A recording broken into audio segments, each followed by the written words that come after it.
Rohan please यार उठो, phone बज रहा है, उठाओ ना यार उसको। रोहन प्लीज यार उठो। हाँ हाँ यार, उठा रहा हूँ फोन। रात को चैन से सोने भी नहीं देते। हेलो, कौन बोल रहा है? हेलो। फोन फिर से बजता है। फोन के उस तरफ से एक आवाज आती है और फिर सुनाई देती है तो बस रोहन और चांदनी की चीख। डर की इस नई दुनिया में आपका स्वागत है। आप सुन रहे हैं द हॉरर शो। नमस्कार दोस्तों, आज की कहानी है रोहन और चांदनी की और उस रहस्यमय आवाज की जो उस दिन रोहन को सुनाई दी थी। आइए जानते हैं कि आखिर उस दिन क्या हुआ था। साल 2001 रोहन अपनी मम्मी और छोटी बहन के साथ हर साल छुट्टियां मनाने अपनी नानी या अपनी दादी के घर जाता था। उस साल वो छुट्टियों में अपनी नानी के घर गया था। उस वक्त रोहन की उम्र करीब 15-16 साल थी। रोहन और उसकी बहन शिल्पा छुट्टियों का खूब मजा उठा रहे थे कि तभी एक दिन वो दोनों दिन में खेलते खेलते जंगल की तरफ चले गए और उन्हें यह एहसास बहुत देर बाद हुआ कि वो जंगल में काफी अंदर आ गए हैं। सर्दियों का वक्त था तो उन दिनों अंधेरा और सन्नाटा बहुत जल्दी अपने पैर पसार लेता था। उन्हें जैसे ही इस बात का एहसास हुआ कि शाम होने लगी है, वो दोनों वापस घर की ओर चल पड़े। काफी देर तक चलने के बाद भी उन लोगों को घर का रास्ता नहीं दिख रहा था। धीरे धीरे रोशनी अंधेरे में बदलती जा रही थी। शिल्पा को अंधेरे से बहुत डर लगता था। वो बचपन से ही बहुत कमजोर दिल की थी। शिल्पा अंधेरा देख वहीं रोने लग जाती और बोलती है, मुझे घर जाना। रोहन उसे चुप करवाता है और वो दोनों वापस उस अंधेरे जंगल में रास्ता ढूंढने निकल पड़ते हैं। शाम के करीब 7 बज जाते हैं। राशि को उनकी चिंता होने लगती है। इतना वक्त हो गया है दोनों बच्चों को गए हुए, वो लोग कहाँ हैं और अब तक घर क्यों नहीं आए। जंगल में दोनों घर का रास्ता ढूंढ रहे थे कि तभी उन्हें वहां एक रोशनी दिखाई देती है। वो दोनों बच्चे उस रोशनी के पास गए। वहां एक पति पत्नी अपनी बच्ची के साथ जंगल में आग जलाकर बैठे हुए थे। वो दोनों बच्चे वो देख डर से सहम जाते हैं। रोहन हिम्मत करके उनके पास जाता है और उनसे रास्ता पूछता है। वो आदमी अपनी पत्नी को वहीं छोड़कर उन बच्चों को जंगल के बाहर तक छोड़ के आता है। रात के करीब 8 बजे बच्चे घर पहुंचते हैं और उनको देखते ही उनकी मम्मी और नानी उन पे खूब गुस्सा करती है और पूछती है, तुम दोनों कहाँ गायब हो गए? यहाँ सब तुम्हें कब से ढूंढ रहे हैं। रोहन उन्हें बताता है कि हम जंगल में रास्ता भटक गए थे, इसलिए देरी हो गई। रोहन की नानी उससे पूछती है कि फिर तुम्हें रास्ता कैसे मिला। शिल्पा कुछ बोलती उससे पहले रोहन ने उन्हें झूठ बोल दिया और दोनों अंदर चले गए। आप ये सोच रहे होंगे कि रोहन और शिल्पा दोनों ने ही उस आदमी का जिक्र नहीं किया जो उन्हें जंगल से बाहर लेके आया था। रात काफी हो गई थी। दोनों बच्चे खाना खा के ऊपर सोने चले गए, लेकिन शिल्पा को नींद नहीं आ रही थी। न जाने क्यों उसका मन बहुत विचलित हो रहा था। जैसे तैसे वो रात गुजर गई। अगले दिन वो दोनों बच्चे सुबह होते ही जंगल की तरफ चले गए और उस आदमी को ढूंढने लगे। कुछ देर ढूंढने के बाद वो आदमी अपनी पत्नी और बच्ची के साथ वहीं जंगल में मिल जाता है। रोहन उसको कल के लिए धन्यवाद बोलता है। तभी रोहन की नजर शिल्पा पर पड़ती। वो देखता है कि शिल्पा न जाने किस ख्वाब में खोई हुई थी और वो बस उसकी बच्ची और पत्नी की आंखों ही आंखों में न जाने क्या बात कर रही थी। कुछ देर बाद वो दोनों वहां से वापस घर की ओर निकल जाते हैं। अभी तक रोहन को सब कुछ नॉर्मल लग रहा था, उसे ये अंदाजा भी नहीं था कि आगे उसके साथ क्या होने वाला है। रात के करीब 12:30 बज रहे थे और अचानक शिल्पा नींद में बड़बड़ाने लगती है। रोहन भैया, वो बच्ची मुझे बुला रही है, मुझे उसके साथ खेलने जाना है। शिल्पा की आवाज सुन राशि जग जाती है और शिल्पा को जगाकर पूछती है कि बेटा क्या हुआ, तुम ठीक तो हो?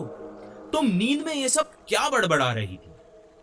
और कौन लड़की बुला रही है तुम्हें? बदले में शिल्पा कोई जवाब नहीं देती और उसकी मम्मी की बातें सुनते सुनते बेहोश हो जाती है। ये देख राशि जोर से चिल्लाती है। उसकी चीख सुन सब लोग उसके कमरे में पहुंच जाते हैं। इतनी सर्द रात में शिल्पा का बदन भट्टी की तरह तप रहा था। वो लोग उसके चेहरे पर पानी डालते हैं और उसे होश में लाने की कोशिश करते हैं। करीब 2-3 मिनट बाद शिल्पा को होश आता है और वो जोर जोर से रोने लगती है और बोलती है, मम्मी मुझे बचा लो मम्मी। वहां किसी को कुछ समझ नहीं आ रहा था कि आखिर ये सब हो क्या रहा है और रोहन उसी कमरे में चुपचाप एक कोने में खड़ा न जाने क्या समझने की कोशिश कर रहा था। जैसे तैसे वो रात निकल जाती है और सुबह वो लोग शिल्पा को डॉक्टर के लेके जाते हैं। चेकअप करने के बाद डॉक्टर कहता है कि बुखार की वजह से शिल्पा को सर में भारीपन है। डरने की कोई बात नहीं है, 2-3 दिन में शिल्पा ठीक हो जाएगी। अक्सर वक्त भी आपके साथ खेल खेलता है। जब किसी चीज की चिंता हो तो वक्त कटता ही नहीं और जब आप वक्त को रोकना चाहते हैं तो वो पानी की तरह आपकी मुट्ठी से बह जाता है। कुछ वक्त बीत गया था और शिल्पा अब ठीक हो गई थी, लेकिन उन दिनों में उसके घर में न जाने क्या क्या बातें हो चुकी थी। उसकी नानी को लग रहा था कि ये कोई आम बुखार नहीं, कोई काला जादू। उसके मामा को लग रहा था कि शिल्पा का पैर किसी टोने टोटके पर पड़ गया था और भी न जाने क्या क्या लग रहा था उन लोगों को। राशि शहर में ही पली बड़ी थी तो उसे इन भूत प्रेतों की बातों पर यकीन नहीं था। उसे यकीन था कि शिल्पा को कुछ नहीं हुआ, वो बस बुखार की वजह से उस रात डर गई थी। रोहन के दिमाग में कुछ तो चल रहा था जो वो किसी को नहीं बता रहा था। जब सब नॉर्मल हो गया तो रोहन ने शिल्पा से जाके पूछा कि तुझे उस दिन रात में क्या हुआ था। रोहन की बात सुनते ही शिल्पा के चेहरे का रंग उड़ जाता है। शिल्पा ने उसे बताया, भैया मुझे उस दिन सपने में वही बच्ची दिख रही थी जो हमें जंगल में मिली थी और वो मुझे बुला रही थी। इतना सुन रोहन का शरीर सुन्न पड़ जाता है। वो बिना कुछ बोले वहां से चला जाता है। फिर अगले दिन रोहन शिल्पा को लेकर जंगल में उस आदमी को ढूंढने निकल गया, लेकिन वो इस बात से वाकिफ नहीं था कि उसके साथ आगे क्या होने वाला है। कुछ दूर चलने के बाद वो आदमी अपनी पत्नी और बच्ची के साथ उन्हें वहीं मिल जाता है। रोहन और शिल्पा को देखते ही वो आदमी उनसे हाथ जोड़कर माफी मांगने लगता है कि बेटा तुम लोगों की जान खतरे में है, तुम लोग यहां से चले जाओ और हो सके तो मुझे माफ कर दो। ये सब सुन दोनों बच्चे घबरा जाते हैं और वहां से भागने लगते हैं और कुछ दूर भागने के बाद शिल्पा एकदम से वहीं ठहर जाती है, मानो जैसे उसका शरीर वहीं जम जाता है। रोहन पीछे मुड़ के देखता है तो उसकी आंखें फटी रह जाती हैं। शिल्पा का शरीर पूरा घूमा हुआ था और उसका चेहरा इतना डरावना था जिसकी आप कल्पना भी नहीं कर सकते हैं। शिल्पा रोहन को धक्का देकर उसकी आंखों से ओझल हो जाती है। रोहन बौखला जाता है और जैसे तैसे अपनी जान बचाकर घर वापस आता है। उसकी हालत इतनी ज्यादा खराब हो जाती है कि उसको देख सबके होश उड़ जाते हैं। वो इतना ज्यादा डरा हुआ था कि उसके मुंह से वो एक शब्द भी नहीं बोल पा रहा था। किसी को कुछ समझ नहीं आता कि उनके दिमाग में बस एक ही बात चल रही थी कि कुछ दिन पहले शिल्पा और अब रोहन, आखिर ये सब क्या हो रहा है। 10-15 मिनट बाद राशि को एहसास होता है कि रोहन अकेला वापस आया है, लेकिन शिल्पा कहाँ है? घर में सब लोग घबरा जाते हैं और वो लोग शिल्पा को ढूंढने गांव में निकल जाते हैं। करीब 2-3 घंटे ढूंढने के बाद किसी को शिल्पा का पता नहीं चलता और जब वो लोग वापस घर आते हैं तो वो दृश्य देख उनके पैरों तले जमीन खिसक जाती है। आप ये सुनकर शायद यकीन नहीं कर पाएंगे। शिल्पा वहां घर की चौखट पे बैठी हुई थी और उसके हाथ और पैर दोनों मुड़े हुए थे। इतना ही नहीं, उसकी गर्दन पे वो छोटी बच्ची उसको पीछे से पकड़े हुए विक्रम बेताल की तरह लटकी। ये सब देख घर वालों के होश उड़ जाते हैं और उन्हें अब समझ नहीं आता कि आखिर क्या किया जाए। शिल्पा चौखट पे बैठ जोर जोर से हंस रही और वो हंसी इतनी खौफनाक थी कि किसी के भी रोंगटे खड़े हो जाए। कुछ लोगों ने हिम्मत करके शिल्पा को रस्सी से बांध दिया और कमरे में बंद कर दिया। घरवाले अब चिंता में पड़ गए थे कि एक तरफ रोहन डर के मारे कुछ बोल नहीं पा रहा है और यहां शिल्पा, आखिर ये सब क्या हो रहा है। तभी उसकी नानी बोलती है कि तुम लोग मेरी बात पर यकीन करो या ना करो, ये कोई बीमारी नहीं, काला जादू, प्रेत आत्माओं का खेल है। तुम लोग मेरी बात मानो और भैरव मंदिर से पंडित जी को बुला लाओ। शिल्पा के मामा बिना देरी के नानी की बात सुनते ही पंडित जी को बुला लाते हैं। पंडित जी ने शिल्पा को देखने से पहले रोहन से बात करना सही समझा। कमरे में घुसते ही उन्हें काली शक्तियों का एहसास हो जाता है और वो रोहन के गले में एक तावीज डालकर उससे पूरी घटना के बारे में पूछते हैं। रोहन उन्हें कांपती हुई आवाज में बताता है कि उस दिन वो जंगल में भटक गए थे और उन्हें वो आदमी जंगल से बाहर लेके आया था और तब से ही शिल्पा अजीब बर्ताव करने लगी। पंडित जी को शायद सब समझ आने लगता है और वो रोहन से उस पति पत्नी और बच्चे के बारे में और जानकारी लेते हैं। रोहन उन्हें बताता है कि वो शिल्पा की तबीयत ठीक होने के बाद शिल्पा को लेकर उस आदमी से मिलने गया था और फिर वहां शिल्पा को न जाने क्या हुआ, अचानक उसका शरीर एक जगह जम गया और उसने मुझे धक्का दे दिया और खुद न जाने कहां गायब हो और मैं भागकर यहां घर आ गया। पंडित जी सब कुछ समझ चुके थे। वो शिल्पा को देखने उसके कमरे में गए और उस आत्मा से पूछने लगे कि आखिर तू क्या चाहती है, इस बच्ची के पीछे क्यों पड़ी। उनके ये सवाल पूछते ही वो आत्मा शिल्पा को और दर्द देने लगती और देखते ही देखते वो आत्मा पंडित जी के शरीर से आर पार हो जाती है और वो वहीं खत्म हो जाती है। फिर वहां शुरू होता है मौत का तांडव।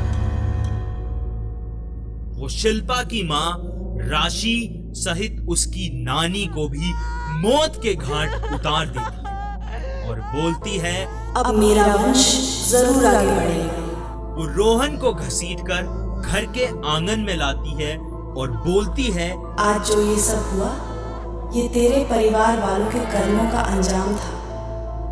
उन्होंने मेरा घर उजाड़ा था, आज मैंने उसका बदला ले लिया।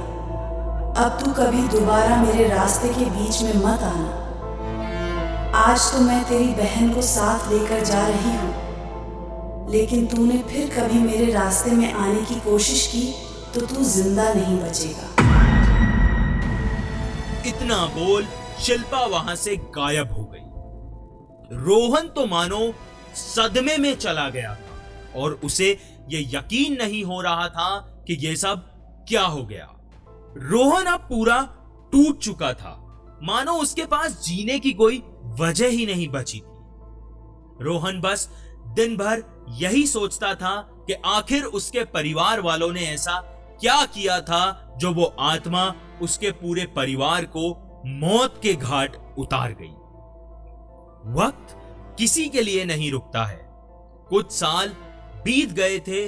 रोहन ने वक्त के साथ अपना स्कूल और कॉलेज दोनों पूरा कर लिया था और उसकी एक बहुत बड़ी कंस्ट्रक्शन कंपनी में जॉब लगी। उस हादसे को करीब 16 साल बीत गए थे। रोहन अब अपनी लाइफ में सेटल हो चुका था और चांदनी से उसकी शादी भी हो गई थी। उस दिन के बाद रोहन ने कभी किसी को उस हादसे के बारे में नहीं बताया था और ना ही वो फिर कभी लौटकर उस गांव में गया था।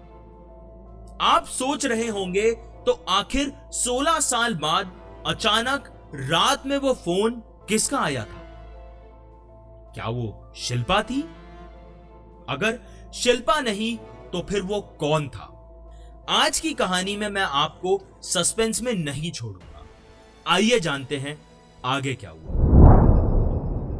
दरअसल उस रात से ठीक 23 दिन पहले रोहन ने एक जमीन पे कंस्ट्रक्शन के लिए अप्रूवल दी थी और वो जमीन उसी गांव के उसी हिस्से की थी जहां पे 16 साल पहले रोहन और शिल्पा को वो औरत और आदमी उस बच्ची के साथ मिले थे। रोहन को इस बात का अंदाजा भी नहीं था कि यह जमीन उसी जंगल में है। जिस दिन रात को रोहन के पास वो कॉल आया, उसी दिन वहां पे उसकी कंपनी ने खुदाई शुरू की थी और कंस्ट्रक्शन शुरू होते ही बंद हो गया था क्योंकि वहां उन्हें 4 शरीर के ढांचे मिले थे। गवर्नमेंट ने वहां तुरंत रोक लगा दी। उसी रात रोहन और उसकी पत्नी रहस्यमय तरीके से मारे गए। उनकी चीख इतनी भयानक थी कि कुछ लोगों का कहना है कि वो इस सोसाइटी में आज भी सुनाई देती है। पुलिस ने जब घर की तलाशी ली तो उन्हें रोहन का फोन मिला। इंस्पेक्टर ने कॉल लॉग्स चेक किए और लास्ट नंबर पे फोन डायल किया। हेलो, कौन बोल रहा है? कुछ सेकंड्स तक फोन के उस तरफ से कोई आवाज नहीं आई। इंस्पेक्टर ने फिर से पूछा, कौन बोल रहा है? अरे साहब, इतना बेचैन क्यों हो रहे हो मेरा नाम जानने के लिए? सीधे सीधे बताती हो अपना नाम या फिर क्या मुझे लेने आओगे? मेरा नाम शिल्पा है।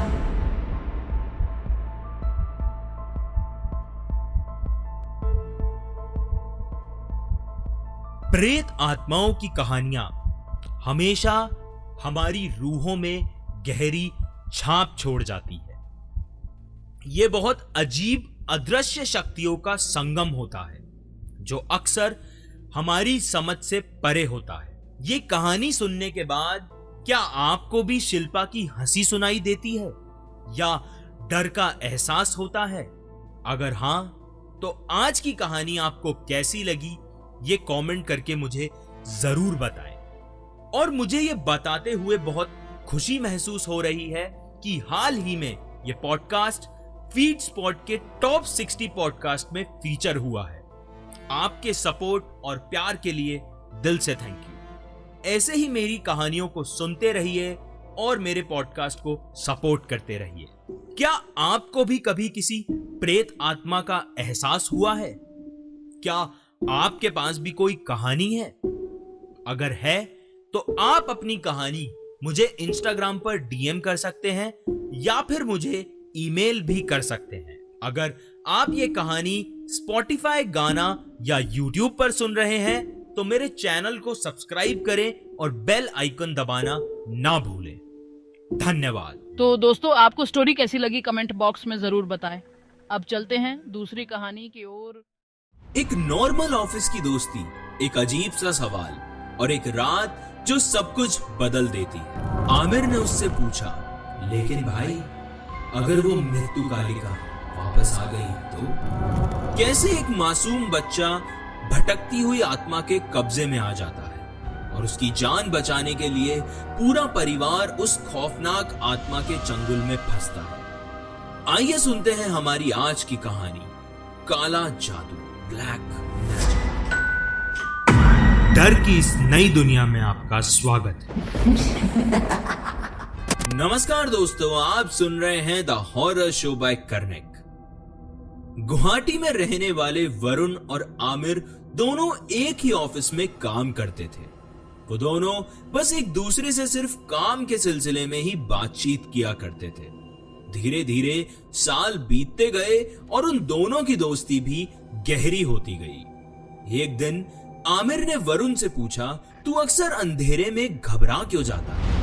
वरुण ने उसकी बात का कोई जवाब नहीं दिया और वहां से चला गया। आमिर को उसका बिहेवियर बहुत अजीब लगा। उसने मन में सोचा कि आखिर मैंने ऐसा क्या पूछ लिया इससे। कुछ दिन बाद आमिर ने फिर से वरुण से वही सवाल पूछा।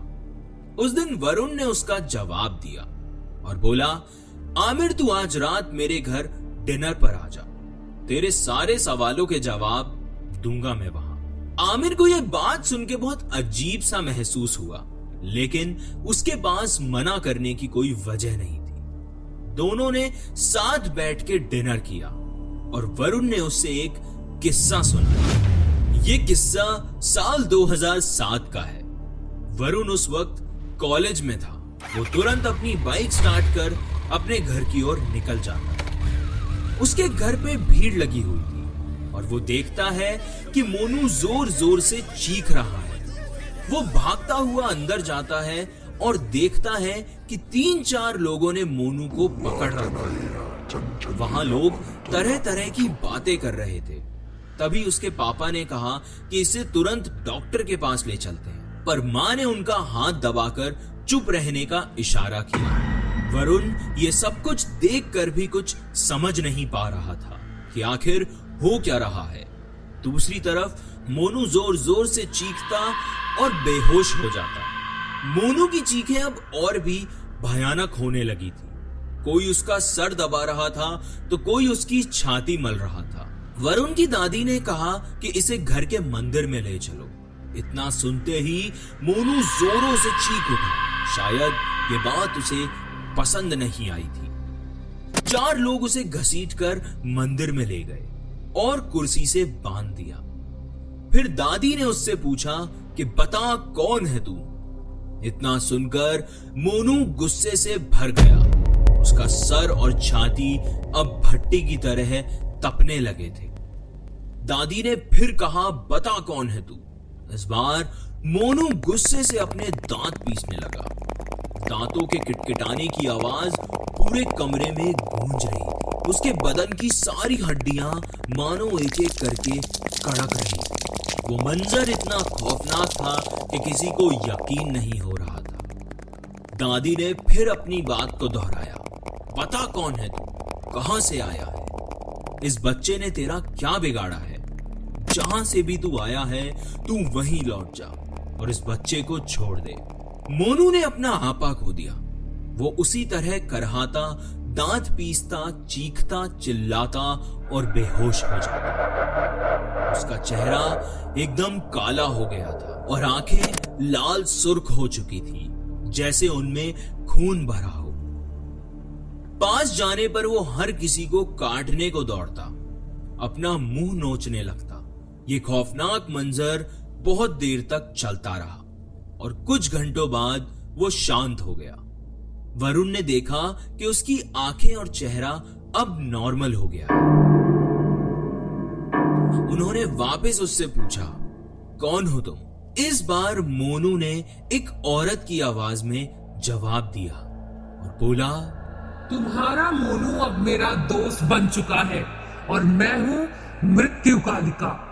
इसने मुझे जगा दिया है, मैं इसे नहीं छोड़ूंगी, इसे अपने साथ लेकर ही जाऊंगी। मुझे एक मटकी 4 जड़ वाला नारियल लाल चुनरी और श्रृंगार का पूरा सामान चाहिए, साथ ही 5 मिठाई भी ला कर दो।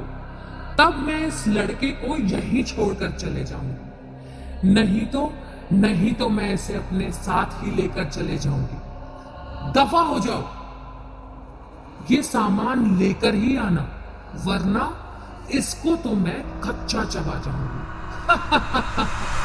ये खौफनाक मंजर देख उन सबके चेहरे पीले पड़ चुके थे। वरुण के पापा और वो तेजी से बाजार की तरफ जाते हैं सारा सामान लेने, और वरुण रास्ते में उन्हें बोलता है, पापा आपको याद है पिछले साल गर्मियों की छुट्टियों में जिस रात मोनू कमरे में अकेला सो रहा था, क्या आपको याद है वो रात? ये सब सुनते ही उसके पापा के चेहरे का रंग उड़ गया। ऐसा क्या हुआ था उस रात को जिसको इन लोगों ने नजरअंदाज कर दिया था? उस दिन रात के 3 बज रहे थे। कमरे की खिड़की खुली हुई थी और तेज हवा कमरे में आ रही थी। उस हवा के शोर से मोनू की आंख खुल गई थी और उसने देखा कि एक साया उसके पास खड़ा था। ध्यान से देखने पर भी मोनू उसका चेहरा नहीं देख पा रहा। उसका चेहरा उस रात के अंधेरे में बिल्कुल अदृश्य हो गया था। उसका शरीर धुएं जैसे हवा में तैर रहा था। वो साया मोनू की ओर आगे बढ़ने लगा। मोनू घबरा गया और अपनी चादर से उसने अपने आप को समेट लिया। कुछ देर बाद उसने वापस देखा तो वो साया वहां नहीं था। उस दिन उसने इस हादसे को अपना वहम मानकर भुला दिया। पर अब मोनू की हालत देखकर लगता कि उस रात का वो हादसा और ये मृत्युकालिका दोनों में जरूर कोई कहानी है।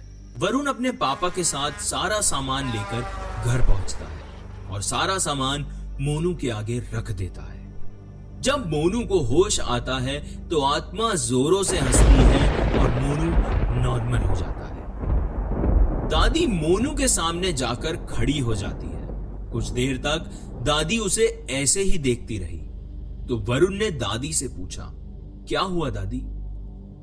दादी जोर से पीछे पलटी और उनका चेहरा बिल्कुल मोनू जैसा हो गया था।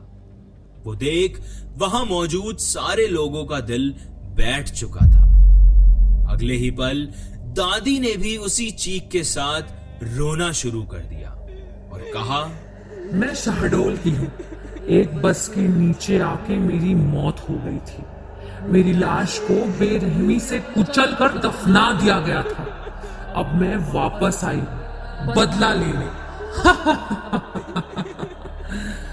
और जहां मुझे गाड़ा गया था ये लड़का तुम्हारा मोनू पेशाब कराया।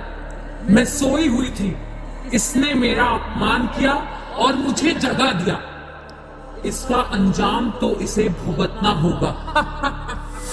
अगले ही पल दादी बेहोश हो गई। उन लोगों ने उनको संभाला और थोड़ी देर बाद देखा तो मोनू वहां से गायब हो चुका। वहां पर किसी को भी कुछ समझ नहीं आ रहा था कि आखिर वो कहां गायब हो गया। कुछ लोग उसको ढूंढने निकल गए और बाकी के घर वाले पूजा पाठ करने लगे। रात से सुबह हो गई और सुबह से शाम, शाम से वापस रात। हफ्ता भर बीत गया था। फिर एक दिन करीब 2 हफ्ते बाद मोनू अपने ही कमरे में रात में सोता हुआ मिला। वरुण ने ही उसको सबसे पहले देखा। उसने घर में हंगामा मचा दिया था और सबको उसके कमरे में बुला लिया।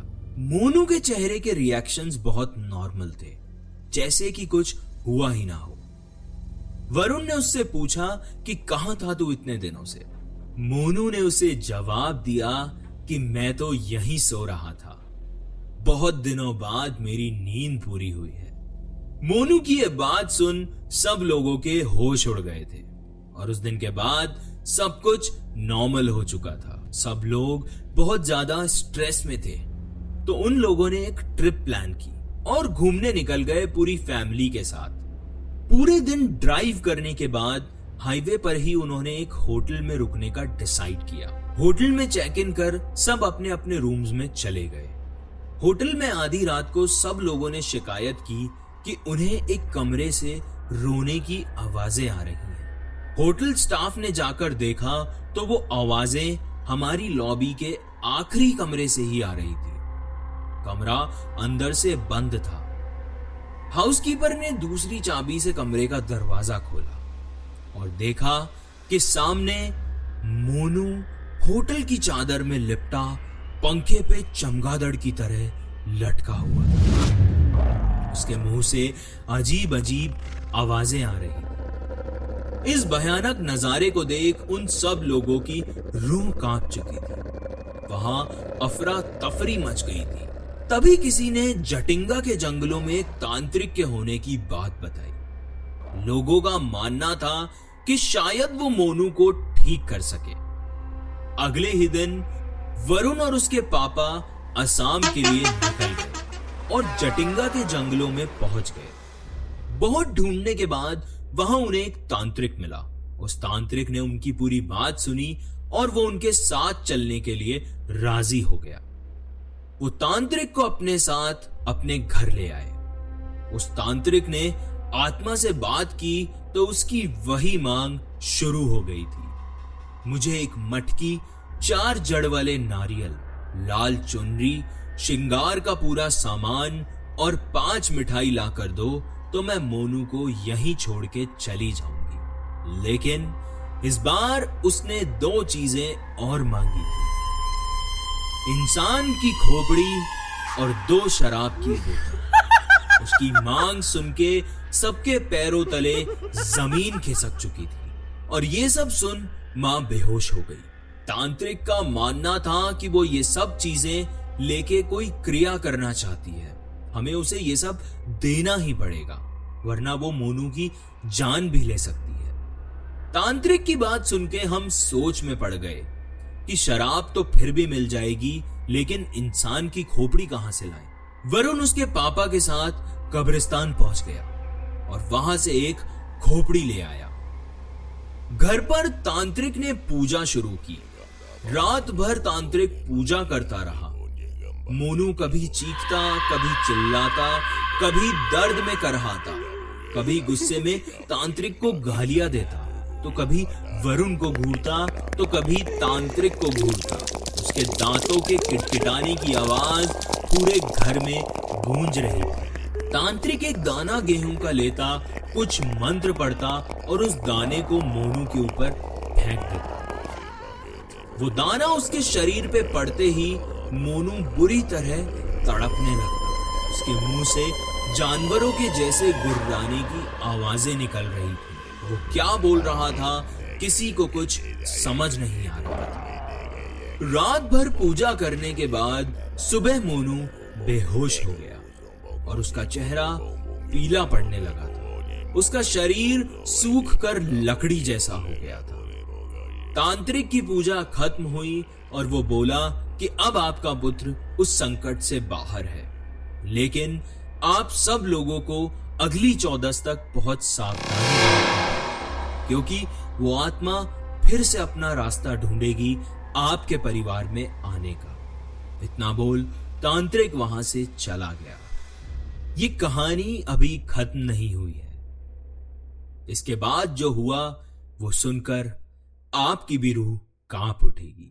कुछ महीने बीत गए थे और दिवाली का त्योहार आ गया था। धनतेरस का दिन था और वरुण टीवी देख रहा था। मोनू कमरे में आया और बेहोश हो गया। वरुण को एहसास हुआ कि वापस वही सब शुरू होने वाला है, तो उसने बेहोशी में ही मोनू को कुर्सी से बांध दिया। मोनू थोड़ा होश में आया और उस आधी बेहोशी की हालत में उसने वरुण से कहा, भाई मुझे बचा ले, मैं मर रहा हूं, मुझे बचा ले। इतना बोल मोनू के शरीर पर फिर से उस आत्मा ने कब्जा कर लिया। घर में फिर से मनहूसियत सी छाने लगी थी। घर के एक कोने में शराब की बोतलों का ढेर इकट्ठा हो गया था। ऐसा कोई मंदिर नहीं बचा, कोई मस्जिद नहीं बची जहां मोनू का इलाज नहीं करवाया। फिर एक दिन किसी ने गुजरात के काली मंदिर जाने का सुझाव दिया। उस मंदिर में भी उस आत्मा की वही मांग जारी थी। मटकी, 4 नारियल, चुनरी और श्रृंगार का सामान, लेकिन इस बार वहां के पुजारी ने सामान के साथ साथ उसे कुछ नींबू, लौंग और कफन भी दे दिया।